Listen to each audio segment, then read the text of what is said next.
Whitehead of All Power Group. Today we're going to talk about the power of gorillas in the wild. Boy, they look mean, but believe it or not, they're not. But we'll get into that. So, thank you for being here. As you know, I am the Animal Channel.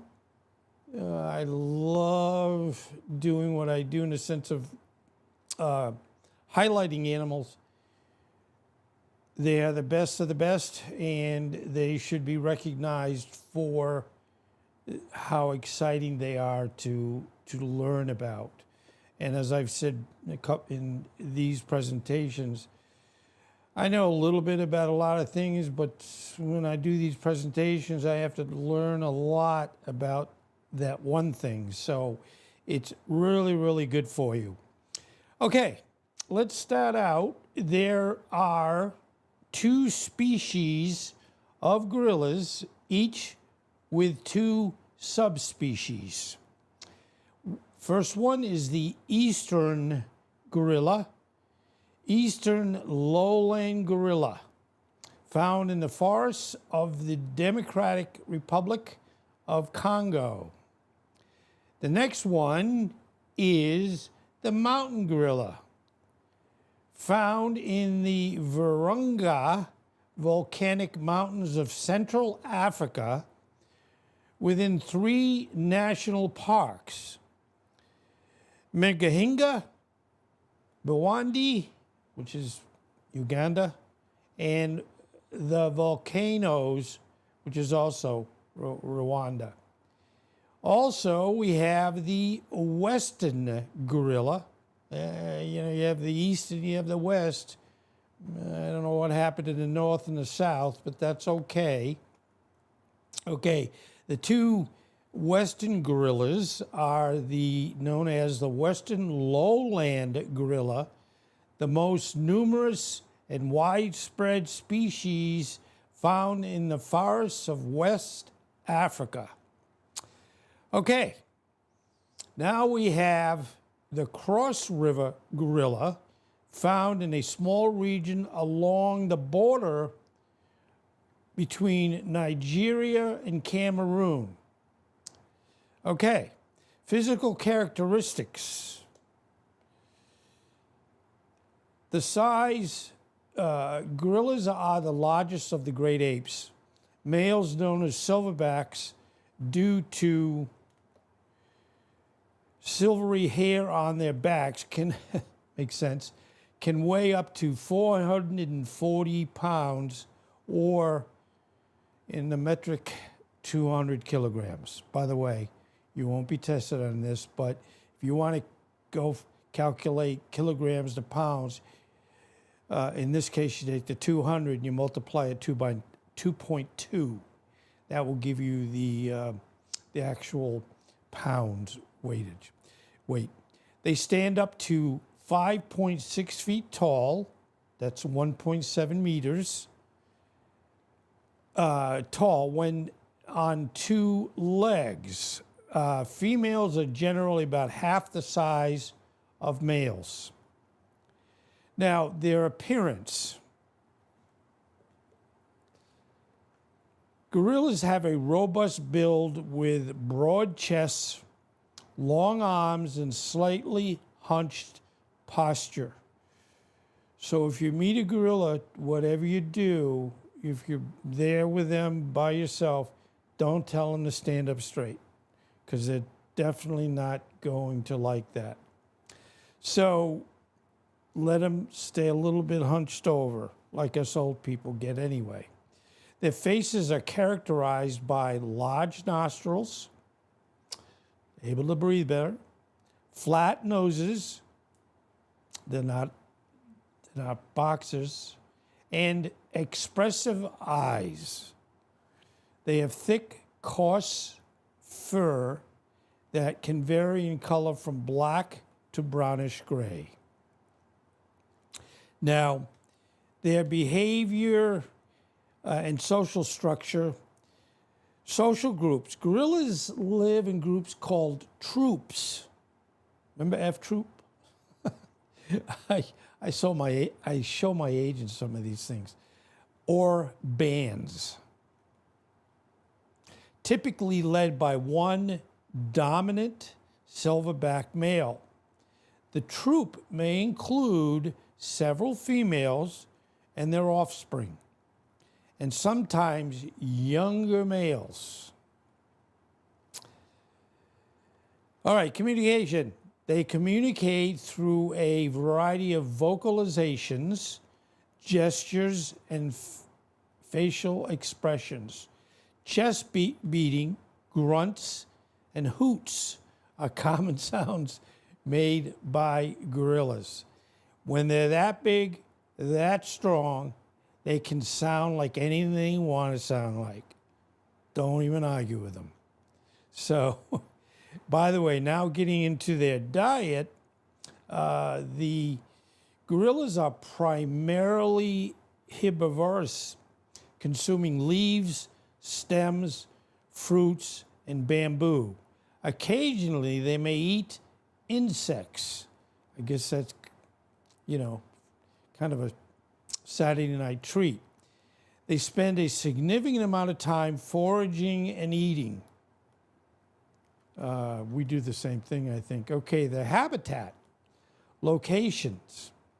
Gorillas inhabit the tropical rainforests, montane forests, and swamps of Central and West Africa.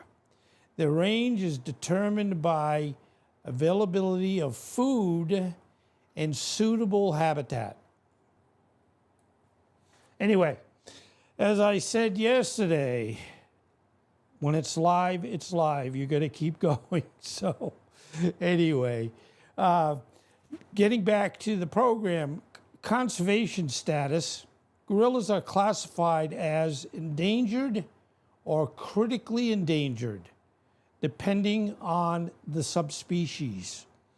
Major threats include habitat loss due to logging and agriculture, poaching, and diseases, particularly Ebola.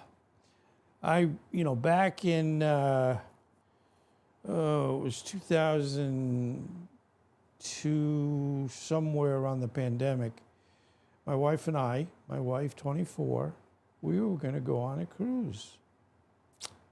And no, actually, this was slightly before the pandemic. I guess it would have been in the end of 2019 or in November. We were going to go on a cruise. We hadn't been on one in a long time, mainly because I always work so much. Now I'm working a lot on YouTube, which is I'm having a ball, whether I have technical difficulties or not. But they were susceptible, these gorillas, to Ebola.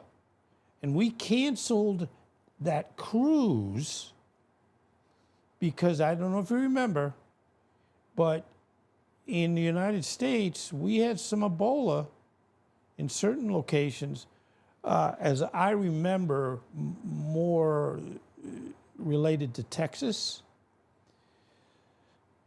So, we talked to our travel agent, and they're like, well, so what can you say? So we ended up not going on the cruise. There we go. Then we moved over here. Okay. Again, excuse the little interjection of hopefully a little bit of humor. Okay, they're very intelligent, and they use tools. The cognition. Gorillas are highly intelligent, capable of problem solving, using tools, and displaying emotions such as grief and joy. Different gorillas and chimpanzees and monkeys, etc., they all, and humans, we all share a large percentage of our DNA. So they're not that different than we are. In fact, they're probably, in some cases, better than we are. They have been observed using sticks to gauge water depth, smart, and as tools for extracting ants. I don't know if that's exciting or not. Okay, their communication skills. Some gorillas in captivity have been taught basic sign language, which is really cool. And we think, and I always, with my wonderful little Jamie, the CEO of All Power Group, I say to her, because the expression she has on her face, if she could only talk, we would learn so much more. They demonstrate with a sign language that their extreme ability to learn and to communicate in ways similar to humans. You know, it's like with anything. If you think someone can't speak, you think they're dumb, or that they couldn't learn to speak in a different way. It's just they don't have the same vocal cords as we have, so that is kind of where they're very similar to us, but they just don't have the vocal cords to speak. Now, unfortunately, all the trends that I talk about are related to conservation efforts. Protection. Various conservation organizations and governments are working to protect gorillas' habitats. They combat poaching. I don't know how you kill animals. I really don't. It's sad. And support of local communities also. National parks and reserves have been established to provide safe havens for these primates. Thank goodness, because they're wonderful. They're wonderful. Okay, research on gorilla behavior, genetics, and health is essential for developing effective conservation strategies. Okay, research on gorillas' behavior, genetics, health is essential for developing effective conservation strategies. Now, this is pretty much the end of the topic. The point with gorillas, they are cool, they look cool, and we need to help them. And we are blessed that we have all these different animals that I keep highlighting. And you know, the fact that we're trying to ensure that they're safe and they will be here for our ancestors. I mean, I'm not young, but I certainly would not want anything not to be here for when I'm not here and the people behind me have the opportunity of learning and helping with their conservation. Thank you. It's a pleasure, and I hope to see you again. And again, excuse the technical issues. I'm really doing my best. Out of the blue, I checked all my wiring and what have you. But anyway, thank you very much for your patience and support. Take care.